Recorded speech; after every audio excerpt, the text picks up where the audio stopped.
বন্ধুরা, যখন আপনার মেয়েকে বিয়ে দেবেন তখন তাকে কিছু গুরুত্বপূর্ণ শিক্ষা দিন। তাকে শেখান তার ঘরের গোপনীয়তা শুধু তার এবং তার স্বামীর মধ্যেই সীমাবদ্ধ।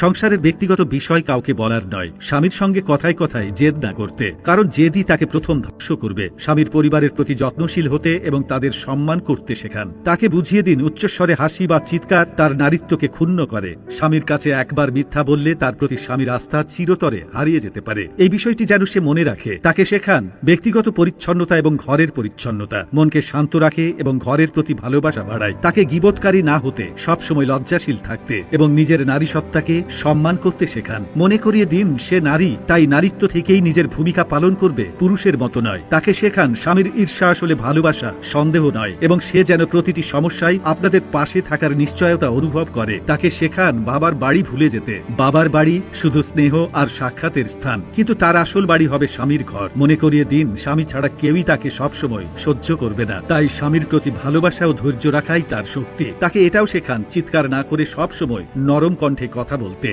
নির্দেশে স্বামীর উপর কর্তৃত্ব মানতে এবং নিজের মতামত জোর করে চাপিয়ে না দিতে শেখান। প্রতিটি ঝগড়ায় তালাক শব্দটি যেন কখনো মুখে না আনে এবং যত বড় ঝগড়াই হোক স্বামীর শয্যা ত্যাগ না করে। তাকে শেখান স্বামীর মুখোমুখি সবসময় হাসি মুখে থাকতে, বিরক্ত না করা এবং স্বামী কাজ থেকে ফিরলে হাসি, এক গ্লাস পানি আর ভালোবাসা দিয়ে তাকে স্বাগত জানাতে। স্বামী অসুস্থ বা বিপদে পড়লে যেন তাকে ছেড়ে না যায়। সবচেয়ে গুরুত্বপূর্ণ, তাকে শেখান আপনারা সবসময় তার পাশে আছেন, কিন্তু প্রতিটি রাগ বা ঝগড়ায় স্বামীর ঘর ছেড়ে চলে যাওয়া কোনো সমাধান নয়। নম্রতা, মধুরতা দিয়ে সে চাইলে এক হিংস্র সিংহকেও বশ করতে পারে, কিন্তু জেদ করে নিজেকেই ভাঙবে। শেষে তাকে শেখান কথিত নারী মুক্তি অনেক সময় শয়তানের ফাঁদ, আর রাস্তায় সাজগোজ করে বের হওয়া তাকে বিপদের মুখে ফেলতে পারে। বরং সে যেন তার ঘরের রানী হয়, পরিবার পরিচালনা করে, ভালোবাসা, স্নেহ ও দয়ার বীজ বপন করে। তবেই সে হবে এক প্রকৃত নারী, এক পূর্ণাঙ্গ মানবী। তাকে শেখান যে প্রতিটি ভুল বা ক্ষমা চাওয়া তাকে ছোট করে না, বরং সম্পর্ককে আরো গভীর করে তোলে। স্বামীর আর্থিক পরিস্থিতি নিয়ে কখনো তিরস্কার না করতে শেখান, বরং সহযোগিতা ও মিতব্যয়িতার মাধ্যমে অর্থনৈতিক স্থিতিশীলতা অর্জনে পাশে থাকতে হবে। মনে রাখবেন,